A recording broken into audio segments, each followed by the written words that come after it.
Live from the Score Atlanta television studios in North Atlanta, this is Georgia High School Sports Daily, powered by IBEW Local 613.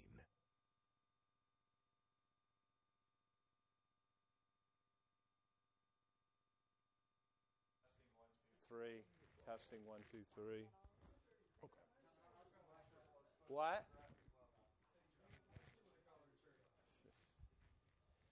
With his basketball shorts. You need to send us the shorts you want. Yeah.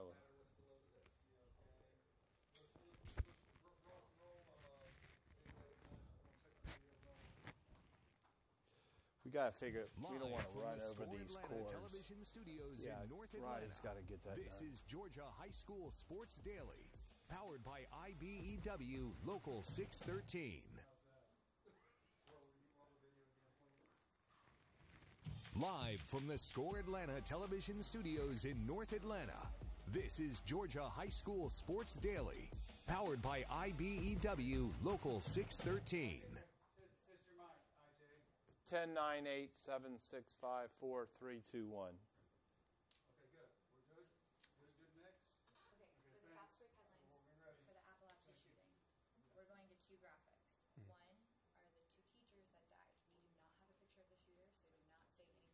You can say something about the shooter, but the pictures are not of the shooter. It's of the two teachers that died. And then the next picture is the picture of David, your friend.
Live from the Score Atlanta television studios in North Atlanta, this is Georgia High School Sports Daily, powered by IBEW Local 613. Good afternoon, everybody. IJ Rosenberg from Score Atlanta. You're watching the Georgia High School Sports Daily, powered by IBEW Local 613. And my partner here, Najeh Wilkins, rough day yesterday. Yes, it was. With Apalachee, everything. We're going to talk about that in a few minutes with everything. The shooting, 4 dead up at Apalachee High School. That's, of course, on the way to Athens, and just a difficult time for a lot of people, and we'll talk more about that. First of all, you're watching the Sports Daily. We're here every day from noon until 1, Monday through Friday. Talking high school sports, whether it's football, it can be volleyball, softball. We've done a softball report. We'll have a recruiting report today. Also, just want to continue to tell you ways to watch the show. First of all, you can watch us on Peachtree Sports Network, which is available on Xfinity, YouTube television, over-the-air channel 17.2. You can also go to the Atlanta News First app, which is a really very good app that we also use on Friday nights for our games. So it's the same link all the time. And you can also go to scoreatl.com, go up to the tab on the right side. There's a green tab there, which will tell you about how to watch a show, and you can link from there to watch the games. And my friend Najeh also puts the shows up every day on our YouTube channel. So when you go to youtube.com, make sure you search for Score Atlanta, go into Score Atlanta, and you'll see all the different shows that we have, whether it's our games on Friday night. You can go back and watch Corky Kell, the Great Atlanta Bash, which was a good game between Mill Creek and Norcross, and, of course, our Friday night games. And the other way to watch is every night there will be an encore presentation of this show at 11 on the Peachtree Sports Network. So let's go to the headlines. And Najeh, before we really get into it, it was just such a, it hit us yesterday right before the show around 10:35. We got the news that there was an active shooter at Apalachee, a 14-year-old student who killed 4 people. 2 of them, of course, teachers, and just an extremely sad situation. 2 students, 2 14-year-old students, Mason Shimmerhorn and Christian Angluo, passed away. And then the 2 coaches, well, it was actually 1 coach and 1 teacher, both math teachers. Richard Aspinwall, who was a football coach, he actually played his high school football on the right here at Rome High School. He also coached at Dunwoody and Mountain View. And Christina Ermy, a math teacher on the left, also lost her life. And just a horrible, horrible situation, and just continues to happen, Najeh. I mean, it just, no matter what this country wants to try to do with guns or anything, and I don't want to get into the gun control thing, but at the same time, it's hit us. It's hit a lot closer to home this time. Yes, they're only 45 minutes from our office right there in Widener, Georgia. So unfortunate to obviously see that. Our prayers and condolences go to the Apalachee community, and we're just so sorry to hear that. And we're here for support, and we send our prayers to you guys. Yeah, and actually, Najeh, I had a friend, David Phoenix, who I played football with at Lakeside High School, was a teammate for me for a long time. I think 5 years that I was at Lakeside. He was also a classmate. We graduated together. Big guy, big lineman, good player. He was actually shot in the foot, okay, and then shot again in the hip, which shattered his hip. Wow. And they life-flighted him out of there and did the operation. And he actually married his high school sweetheart who went to school with us, and she's been putting Facebook information out there on him. He underwent surgery to repair the hip yesterday. And he seems to be doing a little bit better. I'm going to actually try to give him a call today. But like the 4 that have passed and the 4 that were killed, and of course the many that were injured, we send our love and prayers from Score Atlanta. And it's a difficult situation, and this hits us all. Whether it's football or teaching, math teachers, and it's just so sad, Najeh, to see these people lose their lives. Yeah, it's unfortunate, and hopefully, again, we're not going to get into all that, but hopefully get some reform and just something we can do to not allow this to continue to happen, because it matters with these students being here. It matters. Their lives matter. And you know, the other thing, Najee, before we get to the rest of the headlines is that, you know, I go into a lot of schools, and so do you, and it still surprises me that, you know, when I went down to Cedar Grove, I went through the magnometer like you do at the airport, and you feel safe once you get through that, and they're checking everything. But there's still a lot of schools you can just pretty much walk the doors, and, you know, they're not metal detectors and stuff. And, you know, I don't understand why these county boards, you know, they need to come up with the money to put in so, you know, they have metal detectors at the front of every school. 100%. And that starts with the administration. You know, administration has to put different things and implement certain policies in so that, you know, you're taking all the clues and you're putting that in so, like, this doesn't happen.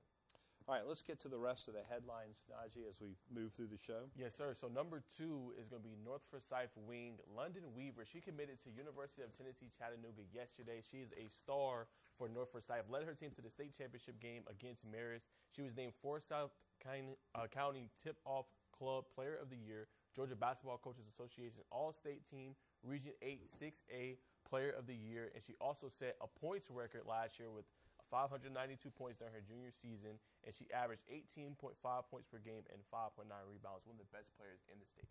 Good player. Our third headline, Bo Walker will play his senior season actually up at Raven Gap. Jeff Centel, who's done some work for us in the past of Nog Nation, said yesterday that he enrolled. Bo was a really, really good football player at Cedar Grove last year, correct? I think that's correct. Yeah, Cedar Grove last year, a couple thousand yards. Unfortunately, tried to follow his coach. It didn't work, so the GHSA basically tried to go to Stockbridge and actually tried to get eligible there. The GHSA said he was not eligible because he followed his coach. So he is going to Raven Gap. Raven Gap is in Georgia, but they play in the North Carolina Independent League. And they've accepted him there. So you know what? I'm glad he's getting to play football. Yes, that's what matters. Yeah, I mean, at the end of the day, look, there's a lot of issues. There's a lot of transfers going on. Najee, I've gotten over the fact that this is just the way it is. It's like college football. You're either going to accept it and try to do your best with it, or you're just going to have to turn your head and go, it's like Nick Saban, get out of it. Yeah. And this is a situation. So I'm glad Bo, he'll play at Raven Gap, and I think he's going to probably play Friday night. Yeah, I think he is. It's a pretty good team in North Carolina. Yeah, for sure. And then number 4 is going to be Kel, sophomore. Her name is Lila Morisi. She got the Longhorns back on top. She had a great game. She was 3 of 4 with a 2-run homer, pitched a complete game while striking out 5 to lead Kel to an 8-4 victory over Cambridge in Region 6 4A play this past Tuesday. Also, she is a right-handed pitcher and an outfielder and first baseman. She is rated as the number 9 overall prospect in the class of 2027 via Extra Elite 100. The victory moved the Longhorns to 11-3, 5-1 in the region, into a first-place tie atop with the Bears, who they defeated this past Tuesday. The teams, which hold a 2.5-game lead on third-place Westminister, will face off one more time this season when Kel hosts Cambridge September 19th. So shout out to Layla Morisi for doing her thing and being one of the best here in the state. Our final headline, Gene Brody, Tift County, really good coach down there, coached from 1976 to 1993, won 131 games over 18 seasons. A couple of the Tift players have decided that they're going to dedicate a locker to him, which they have already done. He also won a state title, by the way, Brody, with Central Macon in 1975, the year that he was actually hired at Tift County. But one of the great names of the past, I certainly remember him, when he was at Tift County years ago. And like I said, won a lot of championships up there and really turned Tift County into a special place. He also really helped Tift County make the transition to new facilities, and different things like that. So want to congratulate him on that. Najee, before we break, let's go back to the Apalachee thing a little bit and talk about that. And I know that their football team, they used to actually be a powerhouse at one time. They went through a really good spurt of having a really good football team. And it's going to be real interesting to see, because sometimes in situations like this, when you have these types of stories, it's sports that brings the kids back together. It's very true. And I know that they've called off school for the rest of the week. We'll check and see about their game. I'm not sure that they're going to play Friday night. But, getting everybody, I think we saw pictures yesterday. A lot of the kids, they were congregating on the stadium grounds and stuff like that. Their parents picked them up. But, at this school, they're going to have obviously they'll have some counseling for the kids that need it. This is going to be a tough situation for their leadership up at Apalachee. And like I said, sometimes sports can, bring a school together. So we'll see, maybe the football team losing a defensive coordinator like that. It's going to be interesting to see how they move forward. Yeah, it can kind of galvanize the troops a little bit when you think about it. I mean, think about the Bremen situation. We're going to have their head coach on here in just a little bit, and they have Carson Strong shirts after, him suffering that injury. So it could be the same thing. They are 0-3 right now, but this could be a situation where, hey, let's play for our defensive coordinator. We're actually playing for something, and that could help bring everybody together for one purpose and one goal. Yeah, and it's just so sad to look at the pictures and stuff, and we've seen so many school shootings all over the country and everything like that, but we haven't seen one here yet, or one of this magnitude, I guess is the way to say it. Yes, sir, certainly.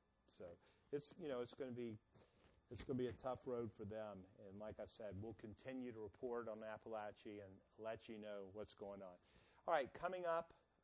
We've got Jeremy Johnson of DawgsHQ.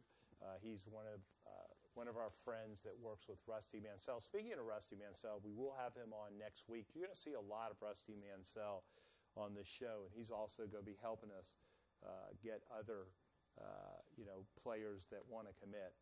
So we'll talk about that. All right, right now you're watching the Georgia High School Sports Daily. We'll be right back.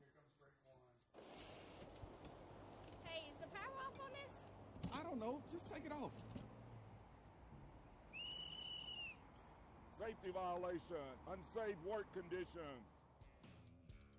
In the construction trades unions, safety is our highest priority, and we train you to recognize and speak out on unsafe working conditions so that everyone arrives and goes home safely. Learn about careers in construction at GeorgiaConstructionCareers.com.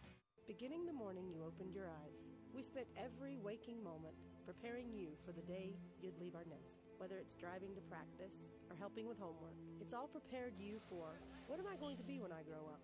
Will you be ready? After much thought, I made my decision to take my talents to the IBEW Local 613. The International Brotherhood of Electrical Workers is not simply a job, it's a career. Visit IBEW613.org to begin a new future today. Great teams are committed, focused on the details, and work hard to be their best. From practice to games, right down to their gear. Your field is a critical part of the game that allows your athletes to showcase their athletic abilities. Sports Turf is committed to bringing your team innovative sports surfaces with unparalleled performance. You bring the vision. Our team brings it to life. The Georgia Sheet Metal JETC equips apprentices with the knowledge and skills required to start a rewarding career in the sheet metal industry with programs in HVAC, industrial welding, and testing, adjusting, and balancing. Training is 100% free and allows apprentices to earn as they learn. Journeymen graduate with no student debt and have the potential to earn more than most college graduates. Visit our website to learn more about this opportunity at careersinsheetmetal.com. Georgia High School Sports Daily is brought to you by the International Brotherhood of Electrical Workers, Local 613. Electrify your career. All right, welcome back to the Georgia High School Sports Daily, brought to you by IBEW Local Chapter 613, and real excited, of course, about having IBEW as our title sponsor. We certainly want to thank them. They're, of course, the big electrician union in the state and really come out and do a great job of supporting us. Okay, of course, every day we also talk about what came out in the morning. Najeh Wilkins with us, co-hosting today. But we also talk about the Georgia High School Football Daily, which you can pick up online And let me read this. Georgia High School Football Daily is the most read high school publication in the state with more than 24,000 subscribers, and it's free. To join our mailing list, find us at our website at GeorgiaHighSchoolFootballDaily.com. So you can go there, sign up. They send it out about 5 in the morning. It's a lot of people over their coffee, breakfast, read it. It's really well done. Chip Say and Todd Holcomb, of course.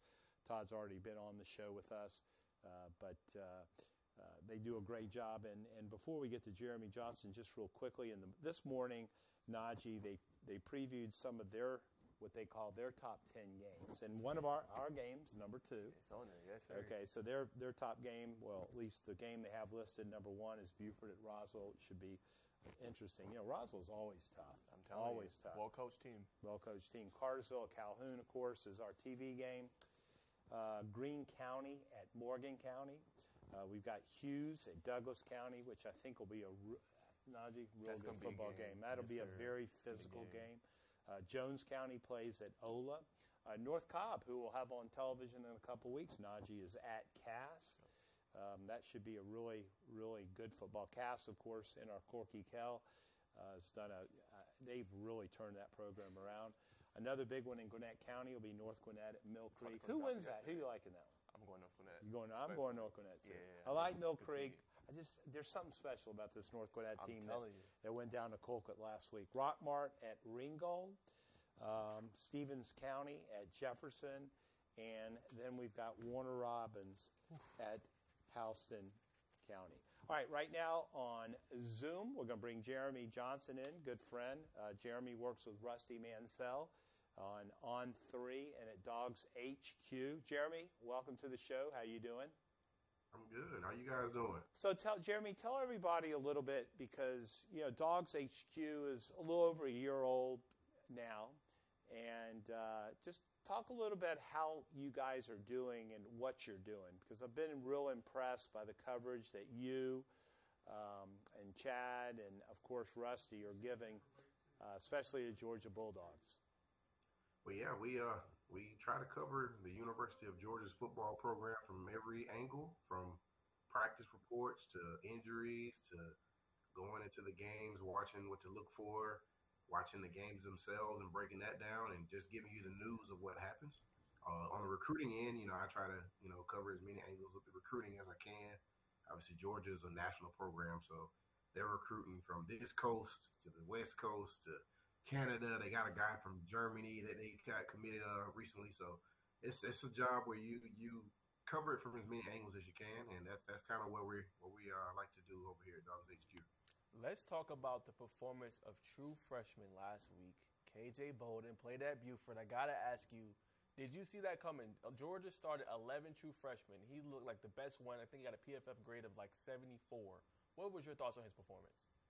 I mean, he's had a lot of hype and a lot of, fanfare with his recruitment, and there was a reason for that. I think people saw the reason for that, and Saturday, so, he was a 5-star from the moment where he got offers as a 9th grader, and he's living up to it. He's got speed. One thing that really stood out was his physicality. That tackle he made early on in that game against Phil Moffa's, he's a guy that we all saw play at Grayson High School. He's a big physical running back. And KJ went in there and took them legs away. And that was something that was really impressive just right off the bat. I think that kind of loosened him up a little bit to be able to make some of those plays later in the game. Like, I'm involved in this game now after that play. So I was not surprised. Obviously he's got a ton of ability. It's just a matter of him getting comfortable with that defense and playing at that college level. So we're talking to Jeremy Johnson of On 3 DawgsHQ. Jeremy, tell me this. Georgia seems to recruit up here at this level, okay? And then maybe Alabama sits below them, and a couple, Ohio State and stuff like that. But it seems like Kirby Smart has put a lot of distance really on the recruiting trail between himself and you could probably say the rest of the country. Sorry, could you repeat the question? Sorry, I couldn't hear you. What I was saying is it seems like that what's happened at Georgia is Kirby, from a recruiting perspective, has sort of put himself and Georgia up here. and then there seems to be everybody else. I mean, how has that happened? I know a little bit about Kirby. You know, I know a lot about University of Alabama and how they recruited over there. But tell us how that's happened and what Kirby does that's so special where he's coming up with these number 1 or number 2 classes every year. I think it's a couple things. I think their in-person evaluation is probably as good, if not better, than anyone else. They get guys on campus and they work them out and they go through the camp setting and they're able to compare what they're seeing in guys just going through workouts, and they're able to see what they compare to the guys they have on their current roster. You know, if they go through the drills and they look like, oh, the guy that starts for us right now can do the same types of things, or he can run a 4.4 flat. You know, those type of things matter to Georgia, and I think that's where they're creating the separation, not only with the elite guys, but the guys that may not necessarily be ranked as highly coming into college, but the guys that they're finding they're making impact over the couple, not necessarily the day one, but year 2, 3, and 4 for them. And I do think it's his personality too. I think he's really genuine. I think he carries himself like a player still. You know, he was a great player at Georgia, so I think he still has a lot of that relatability with today's athlete. Now, as a recruit, I was specifically asked you about. I seen this story that was reported by Jed May. I've seen that Zayden Walker of Schley County here in Georgia has transitioned from edge to inside linebacker. What is your thoughts on that move, and do you foresee him possibly playing that same role inside linebacker for Georgia, or will he play edge? What's your thoughts? Yeah, he'll definitely be an inside linebacker. I think that kind of was the reasoning behind the move for him, to start getting some of those reps and getting some of that. This is a different look. They're playing the edge. Playing the edge, you could theoretically be taken out of the game by just running the opposite direction. But as a middle linebacker, he's having to process his defense, but then also having to process the keys of what the offensive line is doing, and also having to play in coverage a little more. And he's doing that. He's going through that process, and he's making that transition. So he's learning it. It wasn't, he's still trying to get the ins and outs of the position, but I do think that's where he will play next year. He'll have some time to learn because Georgia has a lot of talent at that position next year. Now, I want to ask you this, Jeremy, obviously, before we let you get out of here. What's the latest buzz that you're hearing in the recruiting world, just as far as pertains to Georgia? I know 25 classes for the most part is pretty much solidified, but I know they're still out there trying to get Elijah Griffin, Justice Terry of Manchester, and I know possibly even KJ Bolden. What's the latest you're hearing? Yeah, I mean, Georgia's still working on all 3 of those guys. Both Justice Terry and Elijah Griffin were in Atlanta last week. CJ Wiley is a guy I expect to visit at some point.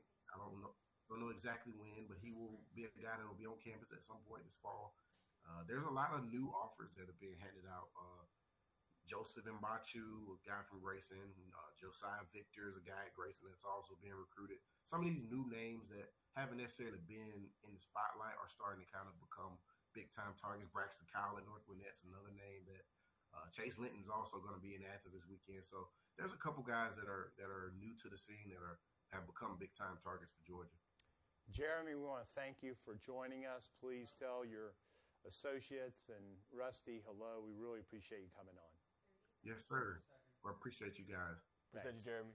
Jeremy Johnson of On3 and DawgsHQ, they do a really good job. It's incredible how Georgia recruits. I mean, it really is. And I know a lot about what's going on in Alabama, but I'll tell you what, I will admit, Georgia's up here. Alabama's just under, but Georgia's up here.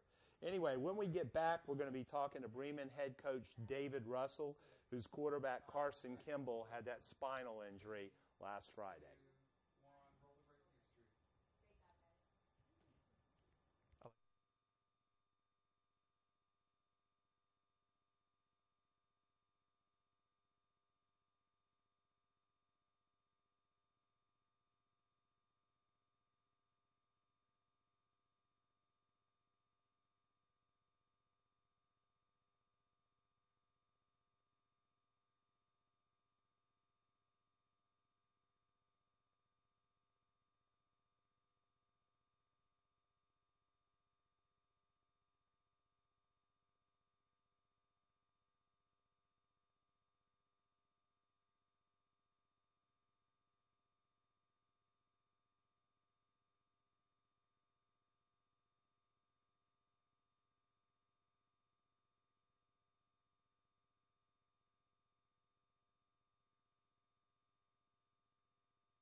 Georgia High School Sports Daily is presented by GeorgiaConstructionCareers.com. Transform your future today. And by Smart Local 85. Sheet metal is a smart move. All right, welcome back to the Georgia High School Sports Daily, brought to you by IBEW. Don't forget to check out ScoreATL.com. A lot of good information every day on their rankings. You know, we do the rankings for football, we do the rankings for volleyball and softball. Occasionally you'll pick up a cross-country story, but a lot of good information that we update every day. And we've got a good story today. We talked a little bit about the Mill Creek North Gwinnett game coming up tomorrow night. That game will be played at Mill Creek. It's not a region matchup, but it is a huge football game. And Max, one of our high school writers, will be writing a preview today. So if you check back at the website, probably around 2 or 3 o'clock, you'll be able to read Max's story on that game. I want to bring in Bremen head football coach David Rusell. Of course, David's the head coach at Bremen. Last Friday, had the news of his quarterback, Carson Kimball, who had a spinal injury and was actually operated on Saturday morning for a crushed C6 vertebra. And want to welcome you, Coach Rusell, and thank you for coming on. First of all, Coach, tell us a little bit what happened. If you could sort of just, sort of take us back to when he got hurt. Yeah, it was first off, thanks for having me to talk about. Thanks, Coach. Talk about Carson a little bit. He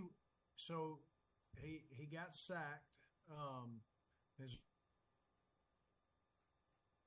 arms kind of got pinned, and when they did, his top of his head hit the turf, and then the full weight of another defensive lineman kind of landed right on top of him, and the C6 vertebrae exploded into 3 parts. They compared it to a motorcycle wreck at 100 miles an hour.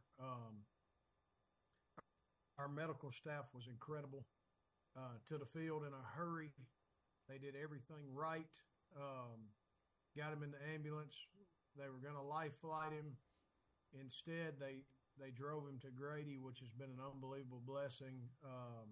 He had surgery in the wee hours of the morning to repair that, and then over the last 3 or 4 days, we've had some tremendous progress that I'm not even sure the doctor thought that he would have.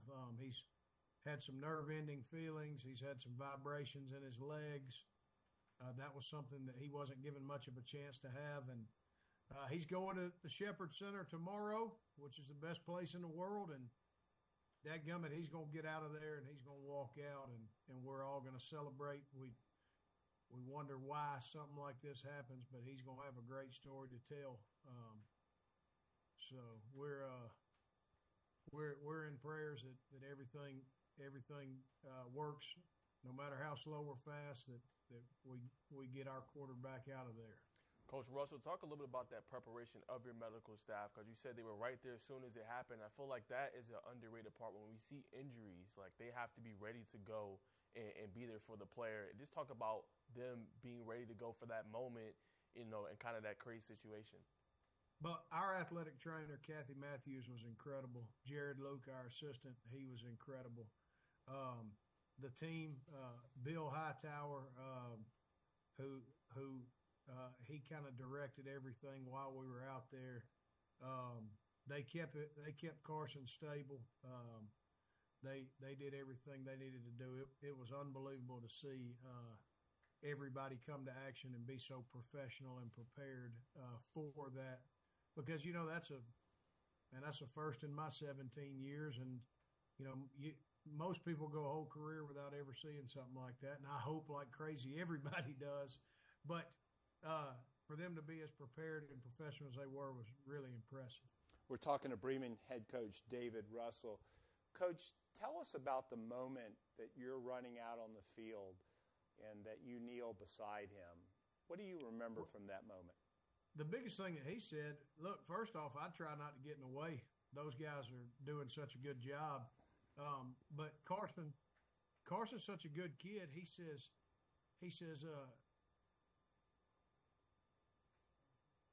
I'm sorry, Coach. He's one of those guys. And I said, you're going to be all right, and I love you. And he said, I am. I'm going to be okay.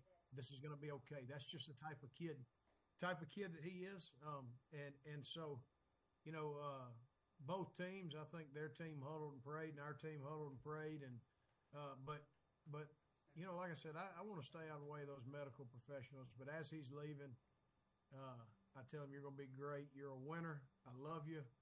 I'm not exaggerating when I say he's one of the best kids I've ever been around. He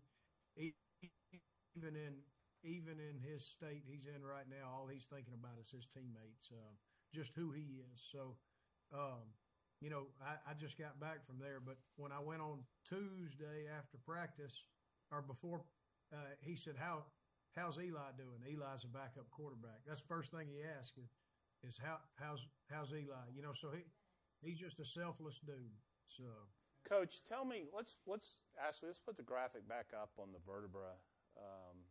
So it's the C6 vertebra. My wife helped me with this. She's an occupational therapist, so she knows the spine pretty well. Coach, that's obviously, it's right above the shoulders, sort of the lower vertebra of the neck. And you talked about it exploding. Can you tell us anything about the surgery and what they tried to do to repair it? Yeah, and I'm going to mess this up bad. That's all right. Sure. But, they put in a titanium cube around that vertebra to get it to start fusing back. So they put in, it's not just a rod, it's like a cube that forms and fuses around that vertebra to get everything to grow back. And if that doesn't, then there would be a second surgery required. However, as of right now, everything looks really good. And he's having some feeling in the lower part of his body, correct? He sure is.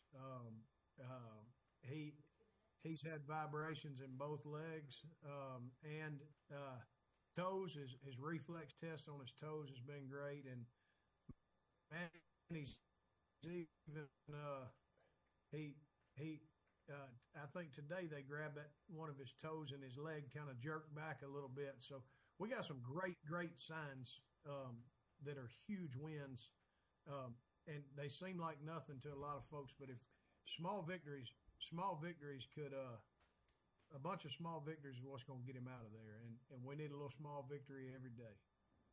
And as a final question, Coach, I want to ask you just what's the message to your group after something like that happens? Like, what's been the message to them this week to kind of, calm everything after something like that happens? Tough times are hard. They're less hard when we're all together. And then I don't have to have a message because Carson's had the message. We were all moping around here Monday, and Carson sent a text, and he said, y'all better fly around today, and you better kick McNair's butt. I mean, so he's from his hospital bed still being our leader, and he's leading me, and that's just the kid he is. Coach, real quickly, how can people contribute to the GoFundMe page? There's a GoFundMe link. You can find it about anywhere if you look up Carson Kimball GoFundMe. If you have access to a Synovus Bank, there's accounts that are set up just for Carson. And there's other ways to give. There's T-shirt sales and stuff like that, and then just be in constant prayer for this family. They need them, and daggum, they're working right now. So whatever everybody's doing right now is working. So keep it up. Well, Coach David Rusell from Bremen, we certainly want to thank you for coming on. Our love and prayers are with you and your player and the rest of your team and your community. Thanks, Coach. Thank you all. Appreciate it. Thank you for making this public. Thanks, sir. All right, coming up on the Georgia High School Sports Daily, we've got the Composite Football Rankings, right? Coming back. What happens after you graduate? Will you go to the next level? Will people have your back in the heat of the battle? Will you still train like a champion in pursuit of greatness?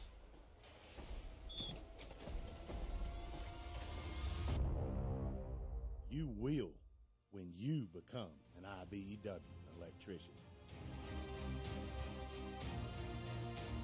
Join our team Visit IBEW613.org. A journeyman with Local 85, when you turn out, you can be hitting six figures. Hey, I have your back, you have my back. We're going to do this together. We're one for all for one. College just wasn't for me.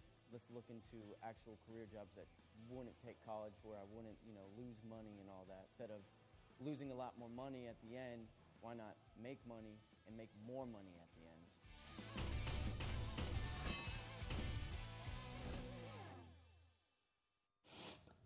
Hey, does it matter if this leaks? It don't matter to me. Can't see it from my house. Illegal use of hands, improper training. GeorgiaConstructionCareers.com has 14 different highly skilled trades with tuition-free training in our certified apprenticeship programs to train you the right way. Find your career at GeorgiaConstructionCareers.com.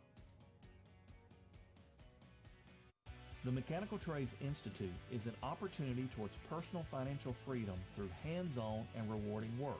Our school is completely free and gives apprentices the knowledge and skills required to gain access to a lifelong career path. Apprentices learn pipe fitting, plumbing, mechanical service, and welding. They earn money as they learn and graduate with no student debt. Start a career with the Mechanical Trades Institute and change your financial future. All right, welcome back to the Georgia High School Sports Daily. It's Thursday afternoon. We've got a couple more segments left. We're brought to you by IBEW.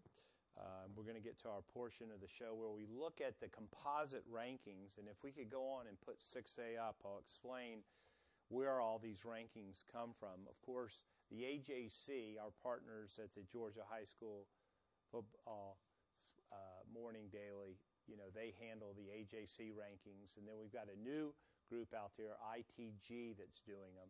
Then, of course, there's our Score Atlanta. 680, the Fan does rankings. And then we've got, that's the MW is the Maxwell. That's the computer, correct? I think that's the computer. And then MP is Max Preps. So 1, 2, 3, 4, 6 of us that are doing rankings. So these are all composite rankings that the Daily in the Morning does every week, and they just use the numbers to basically add up and come up with a ranking. And bringing Craig Sager, who's along with Najeh, handles our football rankings. Of course, you've got Douglas County. You're the only one that has Douglas County number 1. The AJC has Carrollton number 1, 680 MW, MP. Maxwell has Carrollton number 1. A couple of them have Buford at number 2, but you've got Douglas County. I agree with you here, okay? Yeah. I think that of any team in the state, they probably I don't know if they're the best team in the state, but I think they have the most talent. But Craig, talk a little bit about why you've got them ranked number 1. Yeah, it was a tough decision. Carrollton, they were right up there, and you can see I denied them that perfect 60 score. That's why Carrollton's still number 1 at 59, but I do have Douglas County at 1, so that gives them the 59 points. With this Douglas County team, the last few years you saw it building. They're so solid on defense, and then this year I really think their offense is going to take the next level. And what impressed me most week 1, which is why I changed it, was that first quarter against Cedar Grove. They had 2 fourth downs, and they had the confidence to go for it and run the ball. With all their skill players, if they have the offensive line, the discipline, the balance offensively, Coach White and his staff can pick and choose how they're going to affect you offensively, and I think they have a team that can really control the pace of the game. All right, do you think that 6A is a 3-team race between Carrollton, Buford, and Douglas County, or is North Gwinnett, Mill Creek? I mean, Collins Hill, of course, has been a huge surprise. I think you got to throw Grayson in there, and I agree with just about North Gwinnett as well. That would be my top 5. That's right. And then, so this week's going to be interesting because 6A is loaded with out-of-state matchups, so it's hard to really tell how much you can take away from that. Grayson's going to have a big Mallard Creek matchup. I'm not sure who's favored in that one. You got all of South Georgia squaring off with the Florida powerhouses, but there are some key matchups that will affect the rankings. Number 1 is going to be the North Gwinnett and Mill Creek.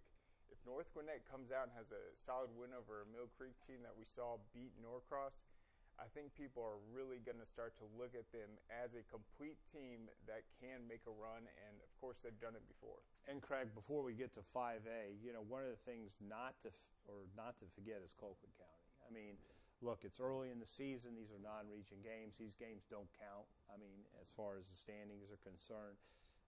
And Colquitt, lost a big one at home last week to North Gwinnett, but that's another team not to count out. All right, let's go to 5A, where everybody is in agreement. We've got Milton up there. They get the 60 points, the number one spot from everyone. We've seen them at 7-on-7. I've seen some tape on them. Maybe the best team in the state. Yeah, Milton and Pierce County, the two 60 scorers. They're consensus number ones. They started the season like that. To me, this week in 5A, you have a lot of buys. You got Milton off. Gainesville's going to be off. But the big trend we've seen is 5A has stacked up very well against 6A this season. Roswell beat Walton last week. So then this week, how's Hughes going to do against Douglas County? How's Roswell going to do against Buford? So that's kind of the storyline we'll be watching the rankings. Can 5A have another very successful week against 6A? Real quick to your point, Craig, I think Langston Hughes on that was number 6. I think they're rated way too low. Christian Langford's been having a really good season. They have a really good offensive line, one of the best in the state that nobody talks about enough. Tavares Dice, the Auburn commit, Dontrell Glover, who's committed to Georgia. They got some guys, some skilled guys as well that are really good in Carson Baker, Maurice Gleaton. Don't sleep on Hughes. That's right. Well, and I think the other big one in 5A is to really figure out how good Gainesville is, and to figure out how good Roswell is. I mean, we'll see, obviously what Roswell's got Friday night when they play Buford. But if they can beat Buford, then I think that you've got to throw them up at the top, and they're a team to consider for the state championship. All right, let's go down to 4A, where we've got Marist on top. Marist is 2-0. We picked them number 2. The AJC's got them number 1, but they right now are ahead of everybody else as far as the points are concerned. And, it's interesting because you've got, North Oconee at number 1? Yes. So talk about that, because they, of course, are down the list for most of the other organizations that are picking. Let's think North Oconee. So when they started making this ascension upwards to becoming a state title contender, it was when they used to get bullied around in the playoffs by Cedartown, back when they had those real physical teams. And then the next year it's a little bit closer. They've matched the physicality. So that's not an issue for them anymore. No one gets after it harder than they do in the weight room, state-of-the-art stuff. That's why they're pretty much the new Buford across the boards athletically. And the quarterback for North County's the Tech, OC for Buster Faulkner. Yeah, Buster Faulkner's son. Yeah, so they have just such solid playmakers. I think they're a really well-coached team. They know the game plan. They're motivated.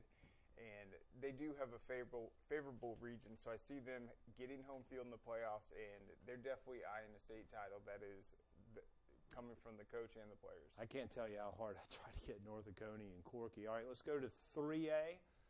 We've got Sandy Creek on top at 3-0. Pretty much everybody believes that. You got Jefferson, Peach County, Monroe area, Mary Persons. Those are your undefeated teams on top. Real quickly, 3A. For me, obviously, I have Sandy Creek as well at number 1. I think they're one of the best teams. Caleb Hill has come in as a sophomore, has really done his thing. And Amari Latimer is, I think, one of the best running backs in the country. What he's doing so far this year, they've just picked up a 27-7 win against LaGrange. I mean, just have so many weapons on the outside. And one more, Corey Hadley Jr., 2027, already one of the top 10 players in the state of Georgia. And speaking of that real quick, LaGrange opens up Region 2 play tonight against Trinity Christian. That'll be one to watch. All right, let's go to 2A, where you mentioned before Pierce County is number 1 with all of us. They're at top. We got Stevens County, Appling County, and Morgan County, of course. Just real quickly on 2A. Yeah, it will be really hard to keep Pierce County at number 1 if Stevens County is able to beat Jefferson this week. That is a huge matchup. It's going to be number 2 in 3A versus number 2 in 2A between Jefferson and Stevens County. Let's go down to Class A Division I, where we've got Thomasville on top. And I think, guys, this is where the reseeding of the classifications sort of helps a school like Thomasville.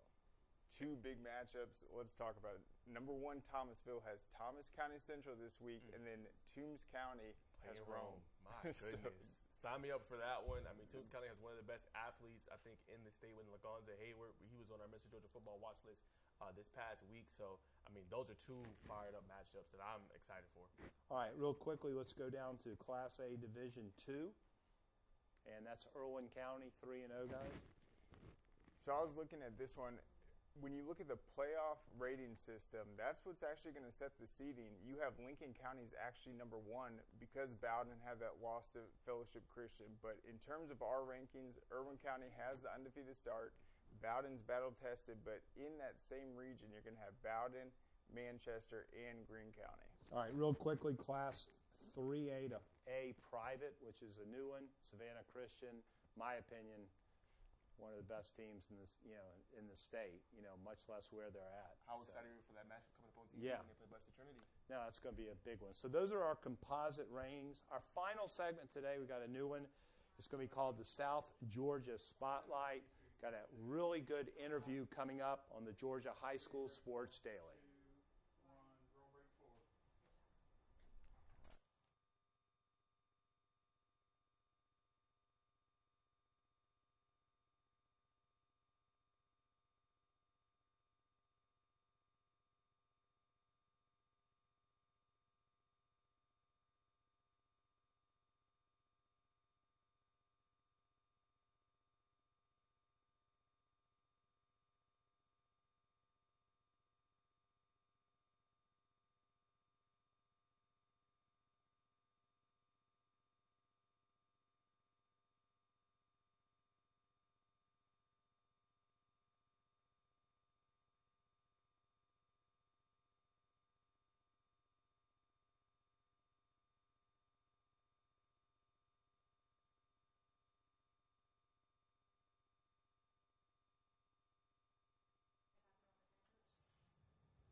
Can you all hear him?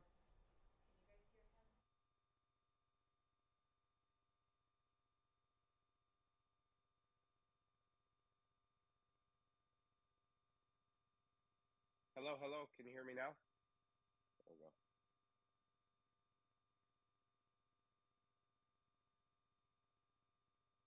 Sikorski. Yep.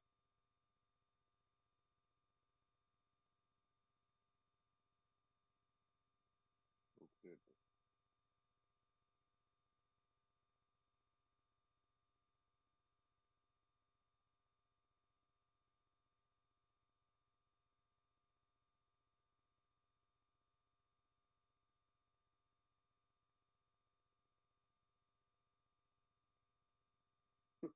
Sounds good.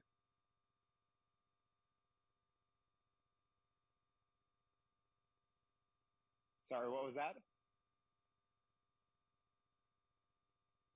So our first game was against Mary Persons, and then we have a game this Friday night as our an exhibition game, or still non-region for us.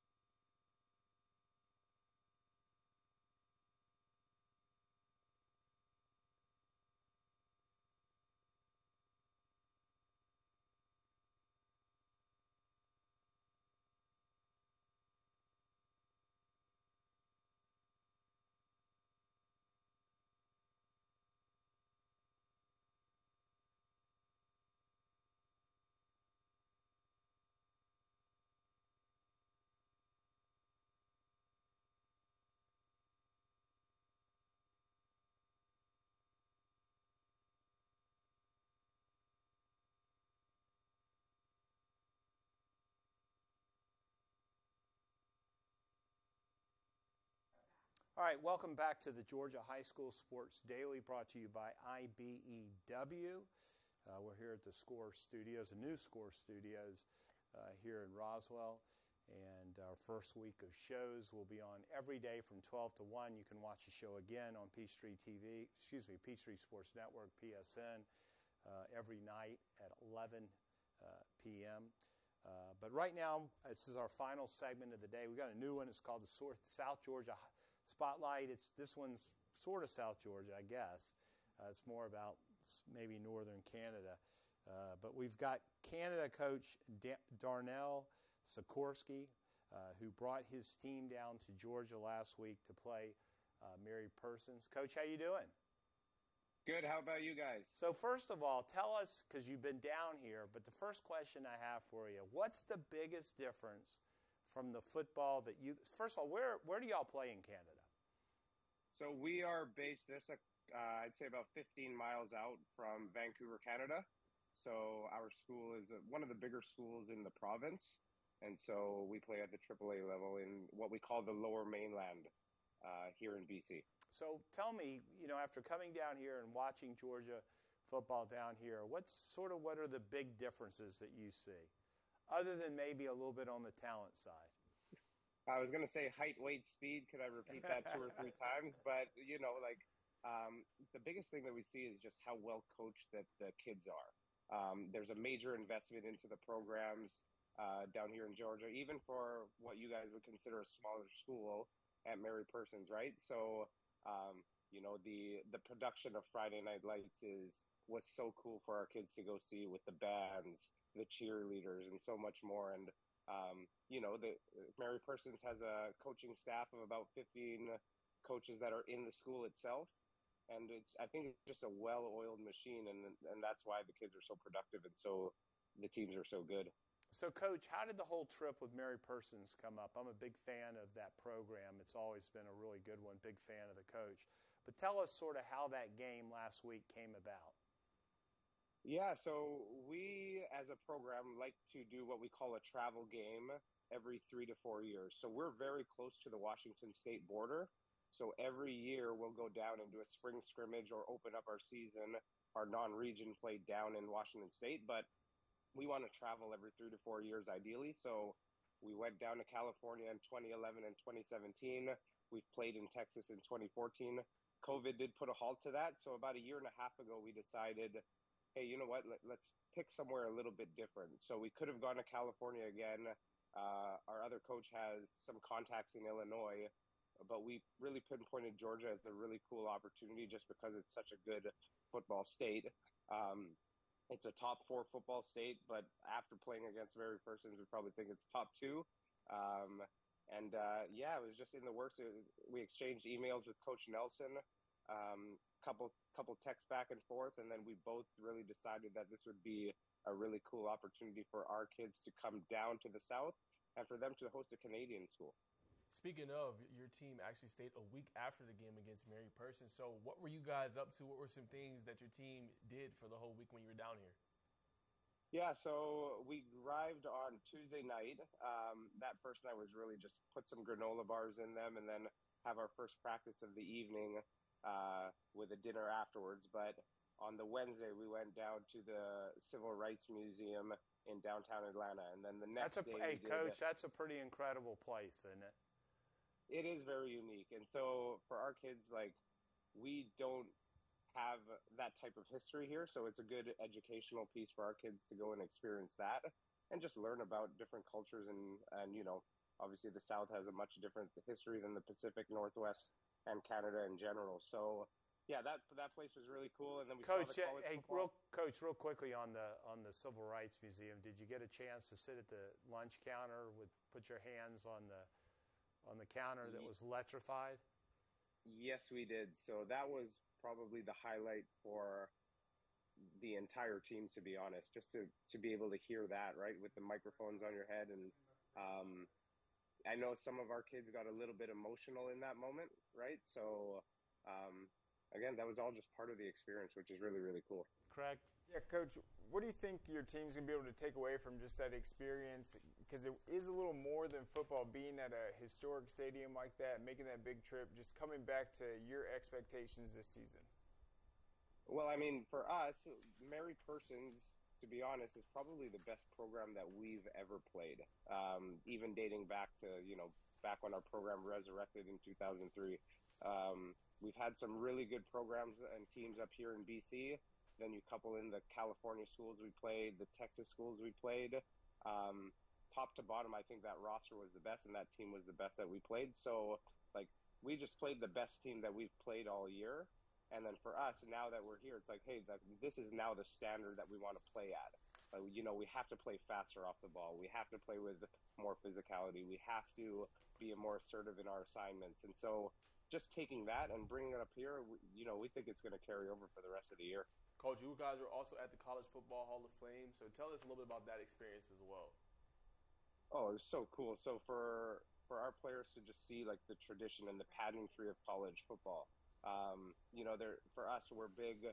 A lot of us are big Oregon Ducks or Washington Huskies fan, myself included, and then to see all the other programs, right, and see the history of Army and Navy, and to see the history of some of the southeastern schools that we might not watch as directly.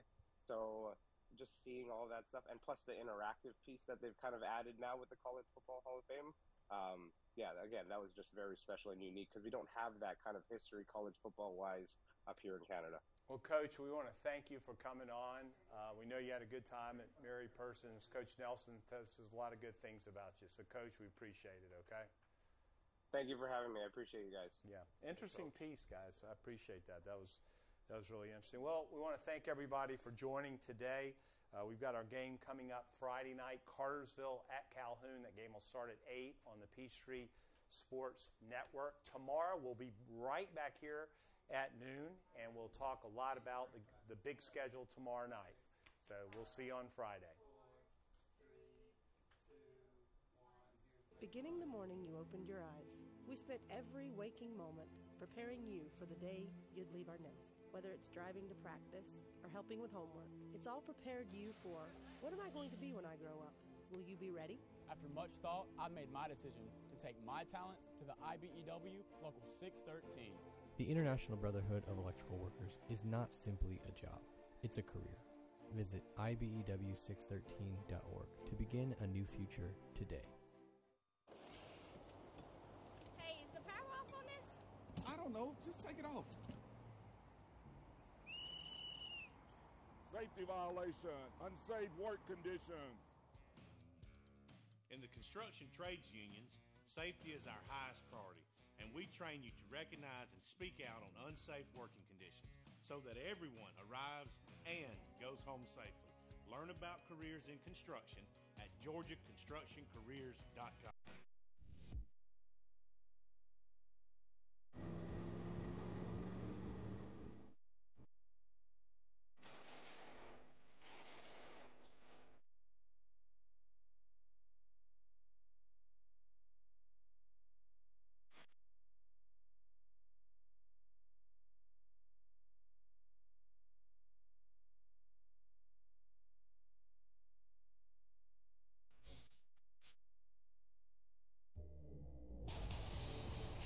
Basic combat training is a 10-week experience that will challenge you both physically and mentally. Each phase of your training will introduce you to new soldier skills, building and advancing them along the way. You and your fellow soldiers will work as a team to accomplish each mission, overcome each obstacle, and earn the right to wear the black beret of an Army National Guard soldier.